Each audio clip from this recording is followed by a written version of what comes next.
Hello dear students, आप सभी का मेरे YouTube channel Gautam education online classes में आप सभी का स्वागत है। आज हम आपके लिए लेकर आए हैं क्लास 12 जो कि जीव विज्ञान।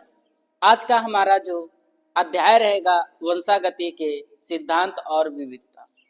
इससे पहले हमने 3 पार्ट कवर कर लिए हैं, आज हमारा चौथा है पार्ट। चलिए शुरू करते हैं और हम आपके लिए बोर्ड एग्जाम को ध्यान में रखते हुए इसको कवर कराएंगे।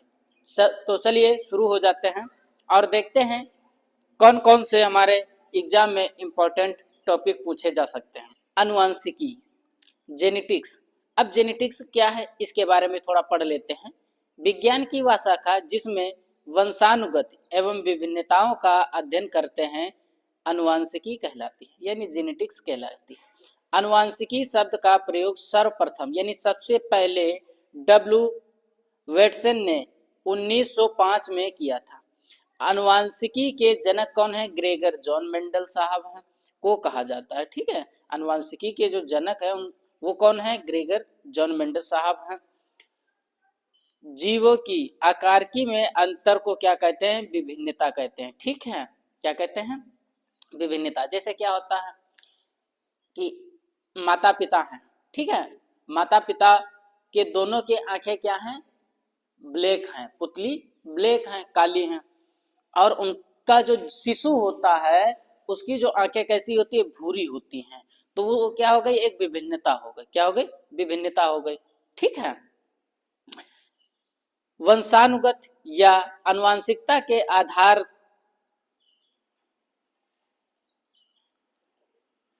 वंशानुगत या अनुवांशिकता के अंतर्गत वे लक्षण आते हैं जो पीढ़ी दर पीढ़ी का मतलब क्या होता है कि अगर हमारे बाल क्या होता है, देखे होंगे कि किसी के क्या होते हैं? बाल नहीं सिर पे रहते हैं, कम समय में ही गिर जाते हैं, और उनके आने वाली संतान जो होती है उनको भी गंजापन होता है, और फिर उनसे आने वाली पीढ़ी को भी गंजापन। या हम इस तरीके से समझ लेते हैं कि अगर क्या है, पिताजी अगर एक लड़की एक लड़का की अगर शादी करा देते हैं, और लड़का क्या है? एक बौना है। क्या है? बौना है। और आने वाली पीढ़ी भी कैसी हो सकती है? बौनी हो सकती है। ये कितना देखा जा सकता है? 50% देखा जा सकता है कि आने वाली पीढ़ी कैसी हो सकती है? बौनी हो सकती है। तो ये कहा गया है आपसे। ठीक है, अनुवांशिकता के अंतर्गत वो लक्षण आते हैं जो पीढ़ी दर पीढ़ी, ठीक है, जो आज हमें जो समस्या है आने वाले पीढ़ी में भी वही समस्या देखने को मिलेगी, उसको क्या कहते हैं? अनुवांशिकता पीढ़ी दर पीढ़ी संचारित या पारगमी ट्रांसमिट होती है। ठीक है, इस चीज को याद रखिएगा आप। फिर अनुवांशिकता के कुछ तकनीकी शब्द। जीन, ठीक है, जीन या कारक। जीन की जब तक खोज नहीं हुई थी तब तक उन्होंने क्या कहा था? इसको क्या कारक बोल दिया था। ठीक है, जब तक किसी को ज्ञात नहीं था कि ये एक जीन है तब तक उन्होंने क्या बोला था? एक कारक यानी फैक्टर है, ठीक, जो कि कोई कार्य करता है। अब देख लेते हैं, जीन अनुवांशिकी की क्रियात्मक इकाई फंक्शनल यूनिट है जो किसी लक्षण की वंशागति एवं इसके प्रदर्शन के लिए उत्तरदायी होते हैं। जीन शब्द का सर्वप्रथम जॉनसन ने किया था। किसने किया था? जॉनसन ने किया था। युग्म विकल्पी एलील एक लक्षण के तुलनात्मक या विपर्यासी रूपों के जीन्स के जोड़े एलील कहलाते हैं। जोड़े एलील कहलाते हैं। ठीक है, ये आप रखना, याद रखना। जैसे पुष्प का रंग लाल एवं सफेद। ठीक है, कैपिटल आर स्मॉल आर। तने की लंबाई को हम किससे लिखेंगे? कैपिटल टी से। ठीक है, एवं बौना यानी छोटा को हम किससे लिखेंगे? स्मॉल टी से। ठीक, इस चीज को याद रखना, लंबा एवं बौना। ठीक है, और इसमें लाल किससे? कैपिटल आर से लिखेंगे। सफेद किससे लिखेंगे? स्मॉल आर से लिखेंगे। ठीक है, इसमें क्या पूछा गया है? यही पूछा गया है। आगे देख लेते हैं, लक्षण प्रारूप एवं जीन प्रारूप, फिनोटाइप एंड जीनोटाइप। लक्षण प्रारूप जीन के विभिन्न दैहिक लक्षण, आकार, आकृति एवं रंग, स्वभाव आदि को व्यक्त करता है। जीन प्रारूप जीव के जीन स्तर पर आनुवंशिक संगठन को व्यक्त करता है, जो कि उसमें विभिन्न दिखाई न देने वाले लक्षणों को भी निर्धारित करता है। ठीक है, ऐसे बहुत से लक्षण होंगे जो आपको दिखाई नहीं देंगे और उन्हें भी क्या करता है, निर्धारित करता है। एक संकरण यानी मोनोहाइब्रिड क्रॉस। ठीक है, जब एक समय में केवल एक तुलनात्मक आनुवंशिक लक्षण की वंशागति का अध्ययन किया जाता है तो इसे एक क्रॉस संकरण कहते हैं। जैसे लाल पुष्प वाले पादप तथा सफेद पुष्प वाले पादपों के मध्य संकरण कराया जाए। किस तरीके से होता है, हम इस तरीके से देख भी लेते हैं, समझ भी लेते हैं। हमने क्या लिया है, कैपिटल आर लिया है। क्या लिया, कैपिटल आर। इसे हम क्या कहते हैं, लाल पुष्प वाला फ्लावर। ठीक, लाल पुष्प, रेड फ्लावर। ठीक है, और प्लस हमने किसको लिया है, स्मॉल आर को लिया है। ये कैसा है, सफेद पुष्प वाला। तो हम इससे क्या कराएंगे, तो आर आर लिख देंगे और कैपिटल आर आर लिख देंगे। ठीक है, जीन जो होती है वो जोड़े में ही हम लिखते हैं। तो हम क्या कराते हैं, इसको क्रॉस कराते हैं। ठीक, यहां से क्रॉस कराएंगे इस तरीके से।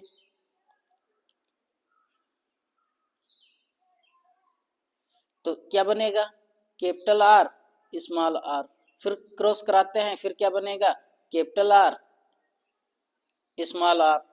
ठीक है, तो देखते हैं द्वि संकरण डायहाइब्रिड क्रॉस। जब दो तुलनात्मक आनुवंशिक लक्षणों को ध्यान में रखकर संकरण कराया जाता है तो इसे द्विसंकर संकरण कहते हैं।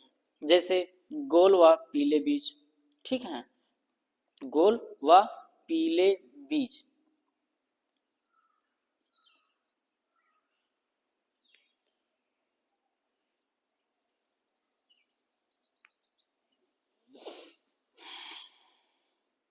वाले पादप तथा हरे व झुर्रीदार बीज वाले पादप के मध्य संकरण।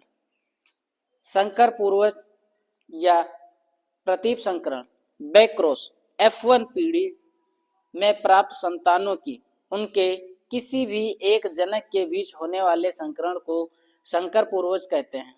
जैसे capital T small T, cross capital T नहीं स्मॉल टी, यह होता है।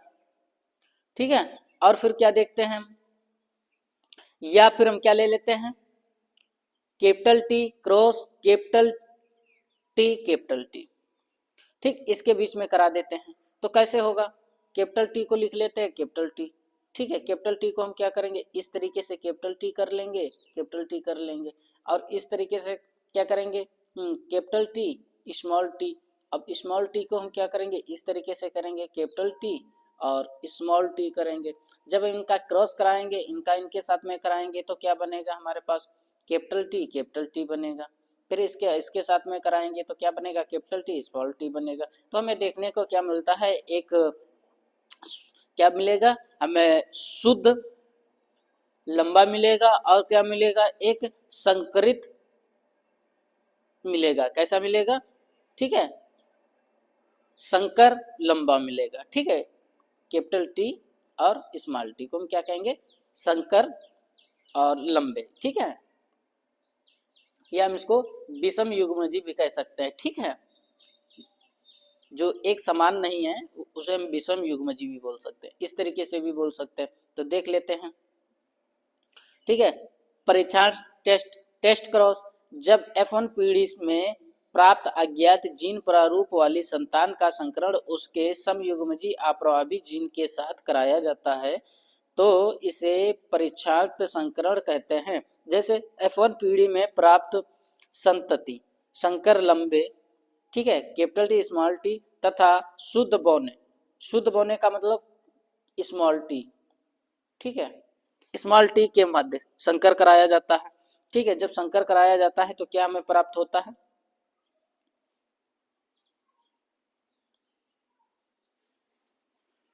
मेंडल के वंशागति के नियम। ये देख लेते हैं। मेंडल ने 1856 में सामान्य उद्धान मटर पर अपने आनुवंशिकी के प्रयोग प्रारंभ किए। इसके लिए उन्होंने मटर के 7 जोड़ी परस्पर विपरीत लक्षणों का चुनाव किया।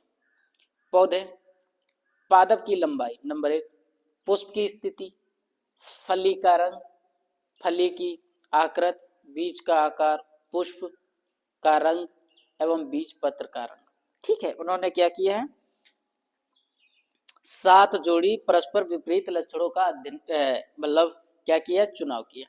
कौन कौन से थे? पादप की लंबाई, पुष्प की स्थिति, फलों का रंग और फली का मतलब रंग और फली की आकृति और बीज का आकार, पुष्प का रंग तथा बीज पत्र का रंग। ठीक, अब देख लेते हैं क्या कहा गया है कि सन 1900 में डच वैज्ञानिक ह्यूगो डी व्रीज, जर्मन वैज्ञानिक कार्ल कोलेंस तथा ऑस्ट्रेलियन वैज्ञानिक बी शेरमार्क ने स्वतंत्र रूप से मेंडल के निष्कर्षों का पुनः वर्णन किया।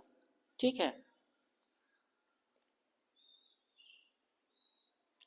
मेंडल की सफलता के कारण मटर का एक वर्षीय व द्विलिंगी होना, स्वपरागण की उपस्थिति, पर परागण की संभवता, विपरीत व विभेदनात्मक लक्षणों की उपस्थिति आदि थे।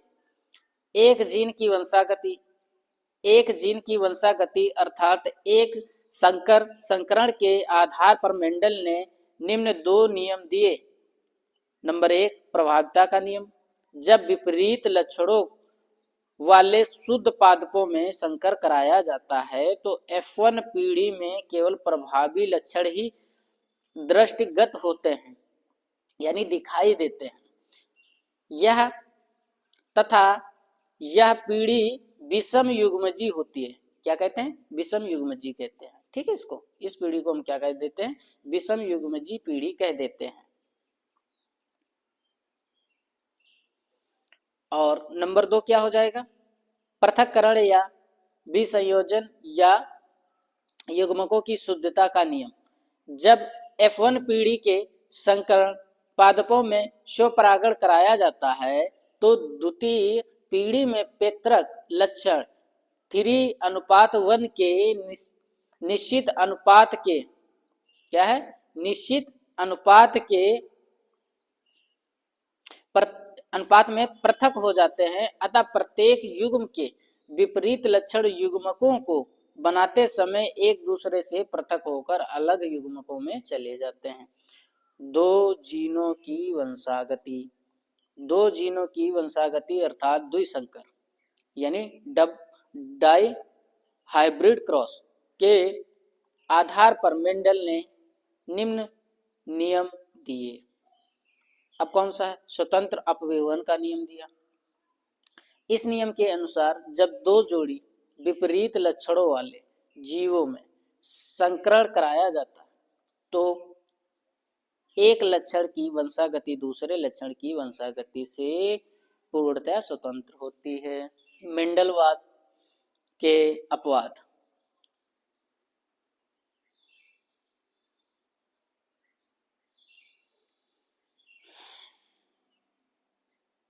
अपूर्ण प्रभाविता।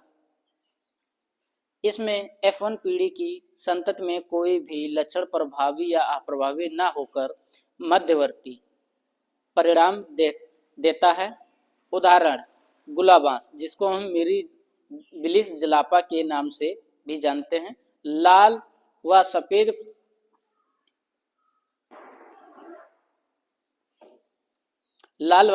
पुष्पों के पादपों के मध्य क्रॉस कराने पर F1 पीढ़ी में गुलाबी पुष्प वाले पादप उत्पन्न हुए।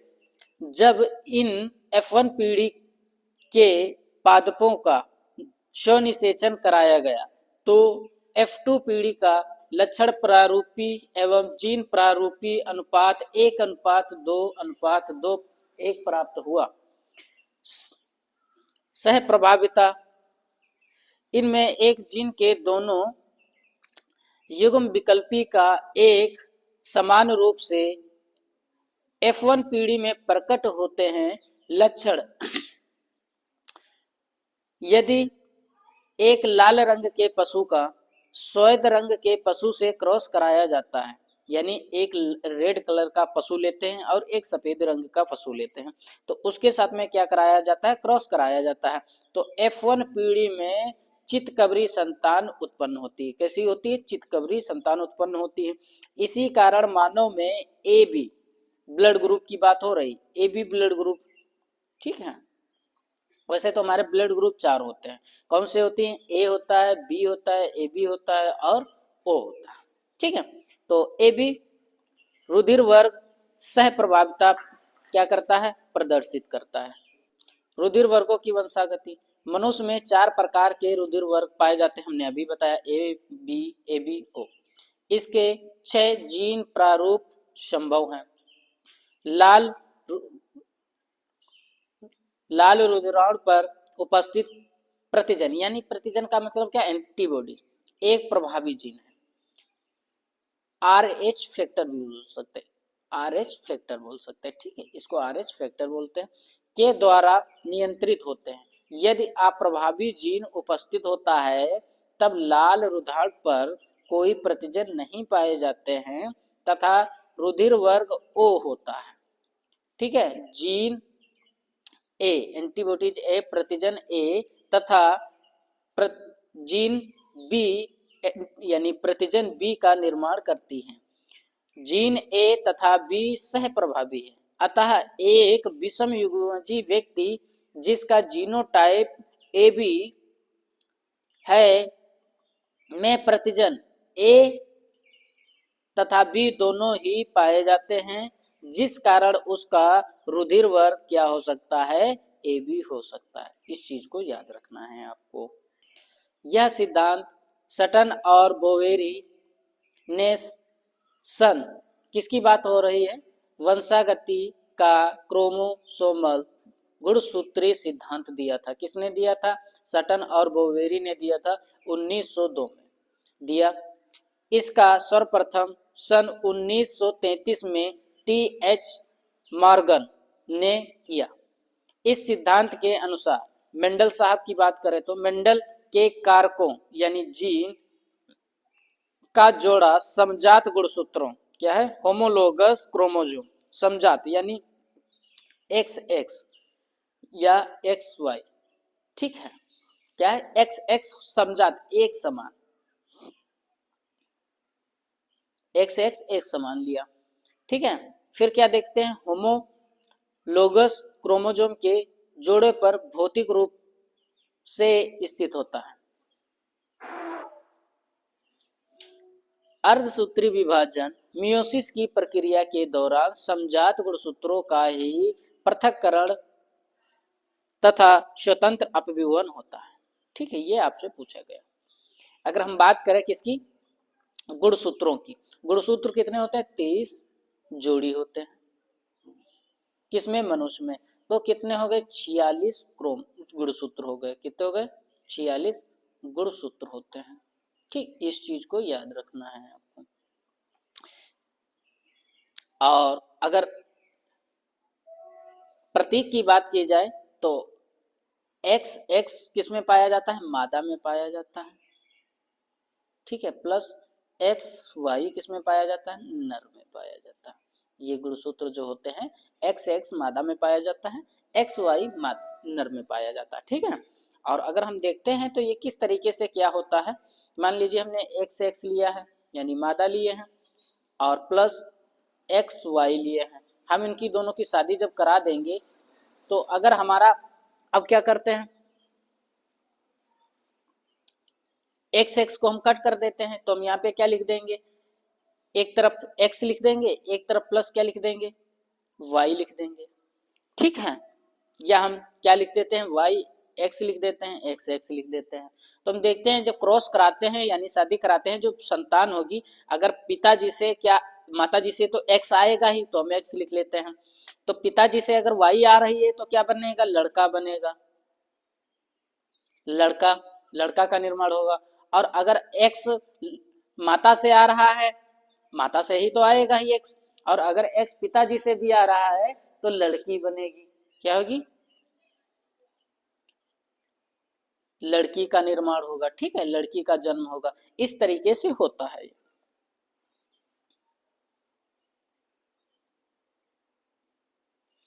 वंशागति का जीनीयवाद। टी.एच. मॉर्गन ने सन 1910 में वंशागति का जीनी मत प्रतिपादित किया था। इस मत के अनुसार जीन्स माला के मानकों बीट्स की भांति गुणसूत्रों पर रेखीय क्रम में लगे हुए होते हैं। गुणसूत्र में डीऑक्सीराइबोन्यूक्लिक अम्ल यानी डीएनए, इसका पूरा शॉर्टकट में क्या लिखेंगे, डीएनए, ठीक है, डीएनए की बात हो रही है। अम्ल के अणु उपस्थित होते हैं तथा जीन्स में भी इसी के छोटे छोटे खंड होते हैं, ठीक है, किसके, डीएनए के। जीन वंशागति की एक भौतिक इकाई है, यूनिट है, जो एक पीढ़ी से दूसरी पीढ़ी में क्या होती है, ट्रांसमिट यानी वंशागत होती है, ठीक, इस चीज को याद रखना है। फिर नंबर पॉइंट 4 देख लेते हैं। सभी जीवों में जीन्स की संख्या कितनी होती है, गुणसूत्रों की संख्या से कहीं अधिक होती है, ठीक है। जीन्स की क्या गुणसूत्र कितने होते हैं, 46 होते हैं, और जीन्स की संख्या उससे क्या होती, अधिक होती है।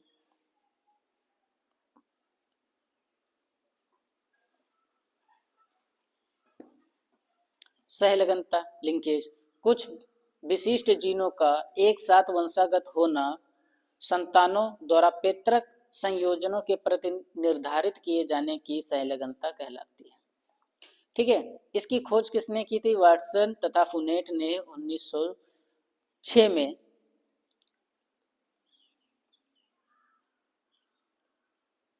लोथायरस ओडोटेरम में की थी, ठीक है। पूर्ण सहलगनता कंप्लीट लिंकेज में पैतृक संयोजन में 2 या 3 पीढ़ी में लगातार प्राप्त होते हैं, जबकि अपूर्ण सहलगनता इनकम्प्लीट लिंकेज में सहलगन जीन विनिमय क्रॉसिंग ओवर के कारण अलग हो जाते हैं और 50% से कम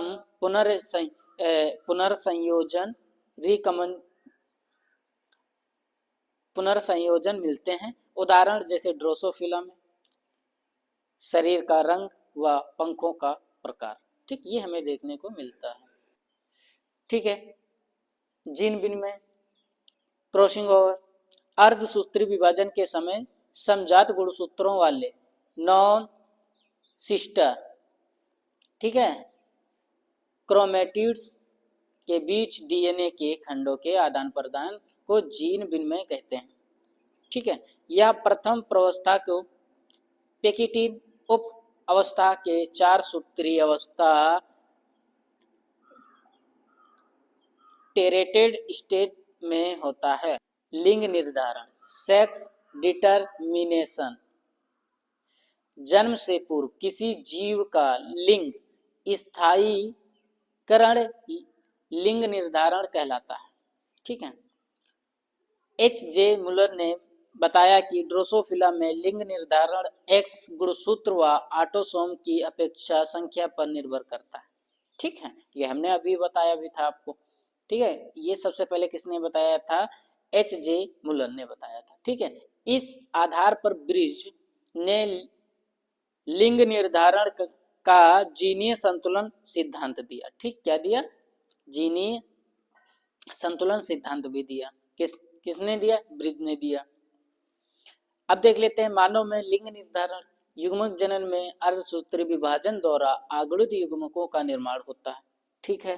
फिर हम देखते हैं स्त्री में सभी युग्मज क्या होते हैं, यानी अंडज होता है, ठीक है, अंड होता है या अंडज होता है या अंडा होता है। तो वो क्या होता है, 22 प्लस एक्स, तो कितने हो गए, 23 एक्स हो गए, तो 23 क्रोमोजोम हो गए। ये कैसे में होते हैं, जोड़े में होते हैं, तो 46 क्रोमोजोम हो जाएंगे, ठीक है। अब गुणसूत्र वाले एक पुरुष में युग्मक यानी जो पुरुष का युग्मक होता है वो क्या होता है, शुक्राणु स्पर्म होता है, और जो स्त्री का होता है वो क्या होता है, एग होता है यानी अंडा होता है। 2 प्रकार के, तो इसमें क्या होगा, इसमें दो प्रकार के होते हैं, एक्स एक्स होगा, एक्स वाई होगा। तो इसमें क्या हो जाएगा, मादा में क्या होगा 22 प्लस एक्स होगा यानी एक्स एक्स होगा, और नर में क्या हो जाएगा एक्स वाई हो जाएगा। तो इसमें क्या हो जाएगा 22 प्लस वाई गुणसूत्र वाले होते हैं। निषेचन के समय एक्स गुणसूत्र वाले क्रोमोसोम के अंड से मिलने पर पुत्री, अगर क्या होता है, अगर पुरुष का एक्स क्रोमोसोम जाता है और मादा के अंडा से मिलता है तो किसका जन्म होगा, पुत्री का। वह वाई गुणसूत्र वाले क्रोमोसोम के अंड से मिलने से क्या होता है, पुत्र का निर्माण होता है। ठीक है, इस तरीके से आपसे बोर्ड एग्जाम में पूछा जा सकता है। अब हम देख लेते हैं गुणसूत्रों की संख्या में परिवर्तन होने के कारण क्या क्या हो सकता है। एडवर्ड सिंड्रोम, यह 18वें क्रोमोसोम गुणसूत्र की त्रिगुणिता के कारण होता है। इससे प्रभावित बच्चों में मानसिक एवं शारीरिक वृद्धि कम होती है। ठीक है। टर्नर सिंड्रोम, यह रोग एक लिंग गुणसूत्र के कम होने के कारण होता है। ठीक है, इसमें क्या होता है, एक गुणसूत्र कम हो जाता है। जैसे मान लीजिए 46 होने चाहिए शिशु में, तो कितने रह जाते होंगे, -1 कर दो तो 45। ठीक है, एक जब गुणसूत्र कम रह जाता है तब बच्चे में कौन सा रोग हो जाता है, टर्नर सिंड्रोम हो जाता है। और टर्नर सिंड्रोम होने से क्या होता होगा, अंडाशय कम विकसित और लंबाई कम और गर्दन कैसी हो जाएगी, जाल युक्त हो जाएगी। ठीक है, इनमें यह रोग हो जाएगा। फिर उसके बाद में देख लेते हैं क्लाइनफिल्टर सिंड्रोम। इसमें पीड़ित पुरुषों में यह एक अधिक एक्स यानी एक क्रोमोसोम अधिक होने से क्या होता है, गुणसूत्र बढ़ जाते हैं तो उसे क्या कहते हैं, जैसे मान लो कितने होने चाहिए 46 होने चाहिए, परंतु यहाँ पे क्या हो जाते हैं, अगर 47 हो जाते हैं या 48 हो जाते हैं, यदि इसके वर्षण अल्प विकसित यानी टेस्टिस जो होंगे विकसित नहीं हो पाएंगे और स्तन के समान रचनाओं की उपस्थिति हो जाएगी, चेहरे और शरीर पर बालों की अल्प वृद्धि, ठीक है, यानी कम हो जाएंगे, और शुक्राणु न बनना यानी वो क्या हो जाएगा, वर्धंत हो जाएगा यानी बच्चा पैदा करने में असमर्थ हो जाएगा। ठीक है, उसके जब स्पर्म ही नहीं बनेंगे, शुक्राणु नहीं बनेगा तो अपनी जैसी संतानों को उत्पत्ति कैसे कर पाएगा, नहीं कर पाएगा। मानसिक का कम विकसित होना आदि लक्षण पाए जाते हैं। इसमें क्या होगा, मंदबुद्धि का भी हो जाएगा। ठीक है, सिंड्रोम में क्या होता है, यह रोग 21वें ऑटोसोम्स गुणसूत्र की त्रिगुणता से होता है। ठीक है, किससे होता है, 21वें। इस प्रकार इस रोग से ग्रस्त व्यक्ति में गुणसूत्रों की संख्या 46 के स्थान पर कितनी हो जाती है, 47 हो जाती है। इसमें क्या हो जाता है, एक बढ़ जाता है। ठीक है, प्लस एक एक्स्ट्रा हो जाता है। इस रोग से ग्रसित व्यक्ति के चेहरा मंगोलीय लोगों की भांति क्या हो जाएगा, इसका जो चेहरा होगा मंगोलियन लोगों की भांति माथा चौड़ा, गर्दन एवं अंगुलियां मोटी। इस रोग से ग्रसित व्यक्ति में चेहरा मंगोलियन लोगों की भांति माथा चौड़ा, गर्दन एवं अंगुलियां छोटी तथा फूली हुई, कद छोटा, मंद बुद्धि या विमंद खुरदरी त्वचा, मोटी जीभ, उभरा हुआ निचला होंठ आदि लक्षण सामान्यता पाए जाते हैं। इस कारण या इस रोग को मंगोलियन जड़ता भी कहते हैं। तो चलिए देखते हैं कि जो भी हमने पढ़ा है उसके हिसाब से हम कम से 5 क्वेश्चन की प्रैक्टिस करेंगे और वो भी आपके प्रीवियस ईयर में पूछे गए हैं, उन क्वेश्चनों की हम प्रैक्टिस करेंगे। तो देख लेते हैं। अनुवांशिकी जीव विज्ञान की शाखा है जिसके अंतर्गत अध्ययन किया जाता है। पूछा गया जो जीव विज्ञान के अंतर्गत जिस शाखा का अध्ययन करते हैं, अनुवांशिकी ऐसी कौन सी शाखा है, किसके अनुवांशिकी के अंतर्गत हम क्या अध्ययन करते हैं, ये आपसे पूछा गया। तो पूछा गया है, आपका जो सही उत्तर हो जाएगा पहले देख लेते हैं। उद्विकास एवं संरक्षण ये गलत हो जाएगा। ठीक है, समानताओं और विषमताओं ये भी गलत हो जाएगा। अनुवांशिक एवं उत्परिवर्तन ये भी गलत हो जाएगा। अनुवांशिकी एवं विविधता ये सही हमारा ए ऑप्शन सही हो जाएगा। ठीक है, फिर देख लेते हैं अनुवांशिकी के जनक या का जनक किसे कहा जाता है। ठीक है, हम देख लेते हैं हुगो ड्यूबरिज, ये भी गलत हो जाएगा, और कार्ल कोरेंस ये भी गलत होगा, एरिक वान सोकर ये भी गलत हो जाएगा। तो ग्रेगर जॉन मेंडल ये हमारा सही उत्तर हो जाएगा, सी ऑप्शन सही हो जाएगा इसमें। वंशागति आनुवंशिकता की इकाई है। ठीक है, तो इसमें क्या पूछा गया है, वंशागति आनुवंशिकता की इकाई है। तो हमारा जो सही उत्तर हो जाएगा, पहले तो देख लेते हैं, गुणसूत्र क्रोमोसोम नहीं होता है, जीन प्रारूप नहीं होता है, गाल्जी का ये भी नहीं होता, जीन ये सही हमारा ऑप्शन है, डी ऑप्शन सही हो जाएगा, जीन होता है। फिर उसके बाद में देख लेते हैं capital T small T allele जोड़ा होता है, तो ये समयुग्मजी होता है, नहीं होता है, ये गलत हो जाएगा, ऑप्शन ए ऑप्शन गलत हो जाएगा। ठीक है, फिर उसके बाद में सी देख लेते हैं समयुग्मजी बोना, ये भी गलत हो जाएगा। फिर विषम युग्मजी बोना, ये भी गलत हो जाएगा। जब कैपिटल टी है तो ये लंबा होना चाहिए। ठीक है, तो ये कैसा हो जाएगा, और स्मॉल टी है तो ये विषम युग्मजी बोना लंबा होना चाहिए। कैसा होना चाहिए, विषम युग्मजी लंबा होना चाहिए। तो ये हमारे पास बी हाँ बी ऑप्शन सही हो जाएगा। ठीक है, फिर हम देख लेते हैं यदि एक विषम युग्मजी लंबे पादप का एक सम युग्मजी बौने पादप के साथ क्रॉस कराया जाए तो बौने पादपों की प्रतिशत संख्या कितनी होगी, ये हम देख लेते हैं। पहले तो देख लेते हैं डी ऑप्शन 10 गलत हो जाएगा, सी भी गलत हो जाएगा, 75% नहीं, बी भी नहीं होगा। तो इसमें से जो हमारा सही हो जाएगा वो कौन होगा, 50% होगा। ठीक है, ये हमने बताया भी था अभी आपको। ठीक है, 50%, 50% हो जाता है। संतान को पिता से कितने जीन्स प्राप्त होते हैं, ये भी पूछा गया है आपसे, तो हम देख लेते हैं। ठीक है, तो 25% ये गलत हो जाएगा।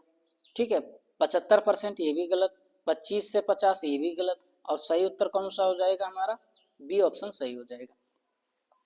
ठीक है, कैसे होता है ये हम अभी आपको बता दे रहे हैं, दोबारा समझा दे रहे हैं। एक बार हमने आपको समझा दिया, जैसे हमने क्या लिया, एक्स माता लिया प्लस एक्स वाई हमने क्या लिया है, पिता लिया है। अब यहाँ से जब हम क्रॉस कराते हैं, ठीक है, यानी शादी कराते हैं, जब क्रॉस कराएंगे तो क्या होंगे, 50%। ठीक है, एक्स माता से मिलेंगे, 50% एक्स या वाई पिता से मिलेंगे, तो कितना हो सकता है, 50% हो सकता है। ठीक है, तो माता से भी 50% मिलेगा और पिता से भी 50% मिलेगा, तब जाके होगा।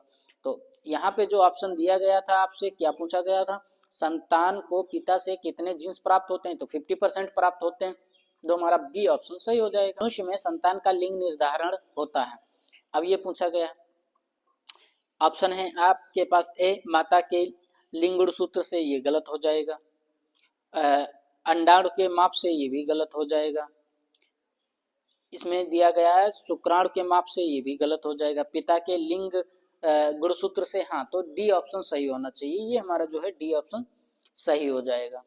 ठीक है,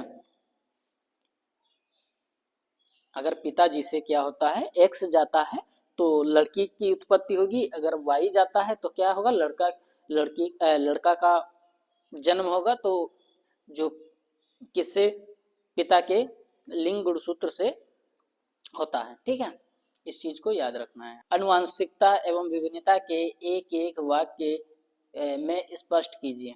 उत्तर, जीवों के आकार की लक्षणों में अंतर ही विविधता वेरिएशन कहलाती है। अनुवांशिक लक्षणों के जनकों से संतत में पहुंचने को अनुवांशिकता कहते हैं। वंशागत या अनुवांशिकता तथा अनुवांशिकी में अंतर स्पष्ट कीजिए। ठीक है, अंतर देख लेते हैं। अब क्या है अनुवांशिकता और अनुवांशिकी में अंतर। अनुवांशिकता जीवों के वे सभी लक्षण जो एक पीढ़ी से दूसरी पीढ़ी में स्थानांतरित होते हैं अनुवांशिक लक्षण कहलाते हैं। ठीक है, तथा इनके स्थानांतरण की प्रक्रिया को अनुवांशिकता कहते हैं। अब इधर देख लेते हैं अनुवांशिकी, जीव विज्ञान की वह शाखा है जिसमें लक्षणों की वंशागति एवं जीवों में विभिन्नताओं का अध्ययन किया जाता है, अनुवांशिकी कहलाती है। इस चीज को आपको याद रखना है, वेरी वेरी इंपॉर्टेंट है। अनुवांशिकता की इकाई है यानी यूनिट, अनुवांशिकता की इकाई जो है क्या है, जीन है। ठीक है, जीन ही डिसाइड करती है कि आप बौने रहेंगे या टॉल होंगे। और ये जीन किससे मिलता है? हमारे जनक से मिलता है। जीन की परिभाषा ये कहाँ पाई जाती है? ठीक है, उत्तर जीन या कारक फैक्टर। जीन गुणसूत्र पर स्थित एक रचना है जो किसी अनुवांशिक गुण को पीढ़ी दर पीढ़ी स्थानांतरित एवं अभिव्यक्त करती है। यह वंशागति की इकाई है। जीन शब्द का प्रतिपादन जॉनसन ने किया था। किसने किया था? जॉनसन ने किया था। मेंडल ने अपने प्रयोग के लिए कितने लक्षणों का चयन किया था? ठीक, ये आपसे पूछा गया है, तो हमने आपको बता भी दिया था, 7 लक्षणों का चयन किया था उन्होंने। ठीक है, तो कौन कौन से थे? ऑप्शन है एक, मतलब पॉइंट नंबर 1, बीज का रंग, बीज का आकार, पुष्प का रंग, पुष्प की स्थिति, फली का आकार और तने की लंबाई और फली का रंग। ये उन्होंने 7 प्रयोग देखे थे। मेंडल ने अपने प्रयोग के लिए पादप के 7 जोड़ी तुलनात्मक लक्षणों का चयन किया था। ठीक है, कौन कौन से वो हमने आपको बता दिया, बीज का रंग, पुष्प का रंग और फली का आकार, और फली का रंग, बीज का आकार, पुष्प की स्थिति और तने की लंबाई। आई होप आप सभी को यह वीडियो पसंद आया होगा। इसी तरह के वीडियो देखने के लिए हमारे यूट्यूब चैनल से जुड़े रहें। हम आपको मिलेंगे अगले वीडियो।